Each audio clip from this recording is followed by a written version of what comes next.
झंडा नीचे कीजिए, झंडा। कृपया आप लोग अपना अपना जगह को अपने जगह पे खड़े हो जाए और ये इत्तेहादुल मुस्लिमीन का जो है प्रोग्राम है, आप लोग खुद समझदार हैं और हमारे बीच जनाब बैरिस्टर असदुद्दीन ओवैसी साहब आ चुके हैं, तो आप लोग इत्मीनान बनाए रखें और हमारे सदर साहब हमारे बीच आ चुके हैं। देखो देखो कौन आया, देखो कौन आया, हमारी पार्टी जिंदाबाद, असदुद्दीन ओवैसी जिंदाबाद। आपोश में लगाई किरण आफ्ताब की, जो बात की कसम खुदा की लाजवाब की।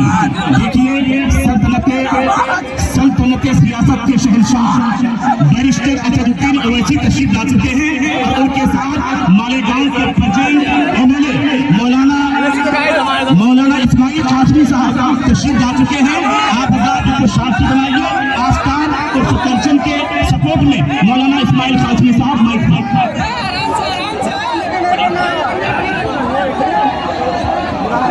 बिस्मिल्लाहिर्रहमानिर्रहीम नहमदुहु व नुसल्ली अला रसूलिहिल करीम अम्मा बाद।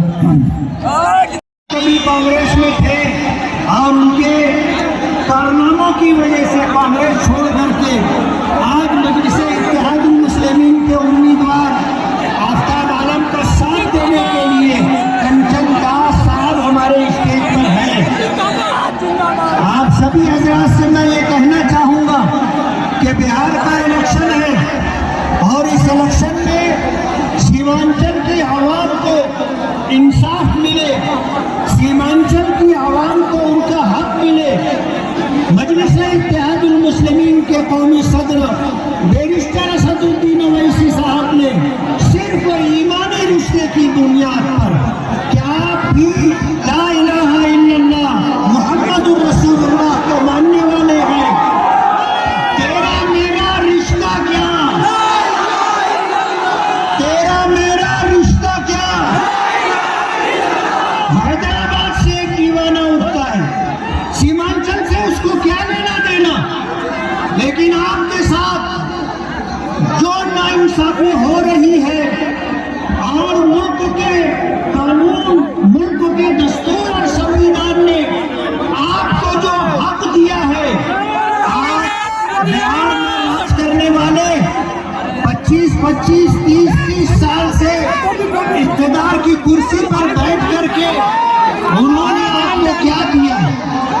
मैं आपसे पूछना चाहता हूँ, ये शोर शराबा थोड़ी देर के लिए आप रोकेंगे, आप हमारी बात सुनेंगे, हमारा दर्द समझेंगे, हम आपके लिए क्या चाहते हैं, आप अगर उसको समझ करके आगे बढ़ेंगे तो आपके पूरे दिन खत्म होंगे। आज बिहार में जो पार्टियां इक़्तिदार में रही, चाहे वो कांग्रेस रही हो या आरजेडी रही हो या जेडीयू रही हो, इक़्तिदार में रह करके हुकूमत का मजा तो उन्होंने लिया, लेकिन सीमांचल का इलाका मेहमानों से हमेशा दो चार रहा। उन्होंने कभी आपको हॉस्पिटल बना करके नहीं दिया, आपके बच्चों के लिए स्कूल और तालीमी दरसगाहें बना करके नहीं दी, आपको आपके नौजवानों को रोजगार नहीं दिया। आज पूरे हिंदुस्तान में जिस इलाके में हम जाते हैं वहाँ पर बिहार के मेहनत कश लोग, वहाँ बिहार के वो नौजवान जिनकी आंखों में कभी ख्वाब थे, जो ये चाहते थे कि उनका भला हो, उनके बच्चों को जिंदगी की सहूलतें मिले, ऐसे लोग प्लान करके हैदराबाद जाते हैं, मद्रास जाते हैं, दिल्ली जाते हैं, बम्बई जाते हैं, पूना जाते हैं, बिल्लौर जाते हैं। मेरी आपसे गुजारिश है कि आप बैठ जाएंगे, आप बैठेंगे, आप बात आप सुन सकेंगे। ये शोर शराबा आपके लिए अच्छी बात नहीं है। हम अपना दर्द लेकर आपके पास आए हैं।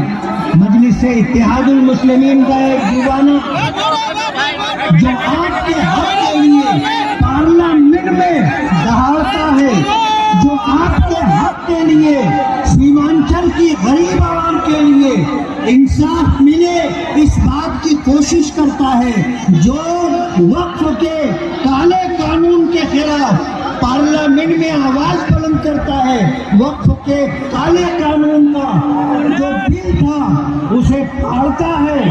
और 3 तलाक का मामला हो, चेहरे पर अगर दाढ़ी है, सर पर टोपी है और अगर वो मुसलमान दिखाई देता है तो मॉब लिंचिंग में उसकी जान ली जाती है। उसके खिलाफ अगर कोई आवाज बुलंद करता है तो पूरे हिंदुस्तान में सिर्फ एक शख्सियत है, बैरिस्टर असदुद्दीन ओवैसी साहब, जो मजलिस इत्तेहादुल मुस्लिमीन के कौमी सदर हैं। आपको सुनकर के हैरत होगी कि अगर हिंदुओं को एक बैरिस्टर मिला, उन्होंने उसे महात्मा गांधी बना दिया, और दलित समाज के लोगों को एक बैरिस्टर मिला, उसे उन्होंने बाबा साहब अम्बेडकर बना दिया। हम मुसलमानों को एक बैरिस्टर मिला है। आज हम उस शख्स के लिए क्या कर रहे हैं? हमें सोचना चाहिए, हमें गौर करना चाहिए। मैं आपके लिए 11 नवंबर को इलेक्शन होना है। आपको अपने हक के लिए और आपको अपने बेहतर मुस्तकबिल के लिए, अपने आने वाली नस्लों के लिए, अपने बच्चों के लिए अच्छी तालीम, अच्छा इलाज, रोजगार, इसके लिए सोच समझ करके फैसला करना है।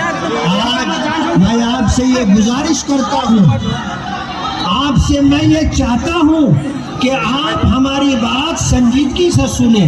ये जो मजमा खड़ा है, मुझे आपके जोश और जज्बे का पता है। मैं आपके इस जोश और जज्बे की कदरदानी करता हूँ, लेकिन मैं आपसे ये कहना चाहूँगा कि आप बैठिए, आप इत्मीनान से आपके हक की आवाज़ उठाने वाले शख्स की बात सुनिए। आप इत्मीनान से शोर न करते हुए खामोशी का माहौल बनाएं। ये कुछ लोग जो स्टेज के सामने अपने जज्बात का इजहार कर रहे हैं और जिस तरह ये धक्का मुक्की हो रही है, ये मुनासिब बात नहीं है। आप बैठ जाइए, आप इत्मीनान से बात सुनिए। कहने वाला अपनी बात कहेगा आपके हक के लिए, आपके इंसाफ के लिए, आपके रोजगार के लिए, आपके बच्चों के बेहतर मुस्तकबिल के लिए, आपके बच्चों के बेहतर इलाज के लिए, आपके बच्चों की बेहतर तालीम के लिए। आज अगर हैदराबाद से चल करके कोई शख्स आया है, आपको उसका इस्तेकबाल करना है और आपको इस बात की कोशिश करना है कि उनकी बात को सुने, समझे। और 11 नवंबर को मजलिस इत्तेहादुल मुस्लिमीन, जिसका निशान पतन छाप है, आप आफ्ताब आलम कंचन दास को, यानी आफ्ताब कंचन को, गंगा जमनी तहजीब बताने वाली शख्सियत को अपना कीमती वोट दे करके कामयाब करे, जो आने वाले दिनों में आपके बेहतर मुस्तकबिल के लिए इंशाअल्लाह कारामद और मुफीद होगा। मेरी आपसे गुजारिश है, आप इत्मीनान से बैठे, इत्मीनान से बात सुने और आने वाले 11 नवंबर को पतंग छाप निशानी पर अपना कीमती वोट दे करके अपने मुस्तकबिल को बनाने की कोशिश करें और आफ्ताब कंचन को आप कामयाब करें। मेरी आपसे ये अपील है। बहुत बहुत शुक्रिया, धन्यवाद। भाइयों, आप लोग अगर हमारे बैरिस्टर साहब का भाषण सुनने के लिए आए हैं तो कृपया सहयोग